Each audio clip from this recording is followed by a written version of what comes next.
Hi, hello, assalamu alaikum, vanakkam, welcome to RJCORNOR. Today recipe choco peda. இது just ஒரு 5 minutesல பண்ணிடலாம். வாங்க எப்படி பண்ணுறது பார்க்கலாம். அதுக்காக ஒரு பேனில் ஒரு 2 டேபிள் ஸ்பூன் நெய் விட்டுக்கலாம். எல்லாமே லோ ஃப்ளேமில் வச்சு பண்ணிக்கோங்க. அதுக்கப்புறம் 1 கப் பால் பவுடர், ஒரு 1/4 கப் பவுடர் சுகர், ஒரு 2 டேபிள் ஸ்பூன் கோகோ பவுடர் எல்லாமே லம்ஸ் இல்லாமல் நல்லா கலந்து விட்டுக்கோங்க.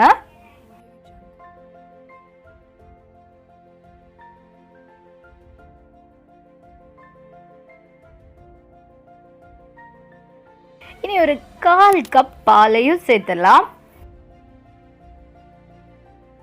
இதையும் சேர்த்து நல்லா மிக்ஸ் பண்ணி எடுத்துக்கோங்க. எங்கே லம்ஸ் எல்லாம் பார்த்துக்கோங்க. இப்போ இது நல்லா கலந்து விட்டுட்டே இருக்கலாம். ஆனால் லோ ஃப்ளேமில் வச்சு கலந்து விட்டுட்டுருங்க. இது வந்து ஃப்ரை பேனில் ஒட்டாமல் இருக்கணும். அதோடு நம்ம லேட் இருக்கலாம், அதுலேயும் ஒட்டாமல் இருக்கணும். இதுதான் இந்த பேடாவோட பதம். நம்ம பேடை ரெடி ஆயிடுச்சு. ஷேப் பண்ணிடலாம். நீ அது ஒரு டேபிள் ஸ்பூனில் எடுத்துக்கோங்க.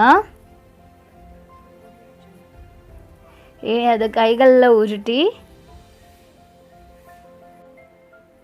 கொஞ்சம் ப்ரெஸ் பண்ணி விட்டு, ஆனால் ஃபிங்கரில் ப்ரெஸ் பண்ணிடாதீங்க. அதுக்கப்புறம் ஒரு கட்டை விரலால் ஜஸ்ட் ஒரு ப்ரெஸ் கொடுத்து அதில் உங்ககிட்ட எது நெட்ஸ் இருக்கோ வச்சுக்கோங்க. என்கிட்ட பாதாம் இருந்தது, ஸோ அதை வச்சோம்.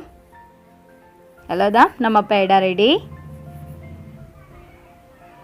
இது உங்களுக்காக இவ்வளோ ஈஸியான ஸ்வீட்டை நீங்களும் வீட்டில் ட்ரை பண்ணி பாருங்கள்.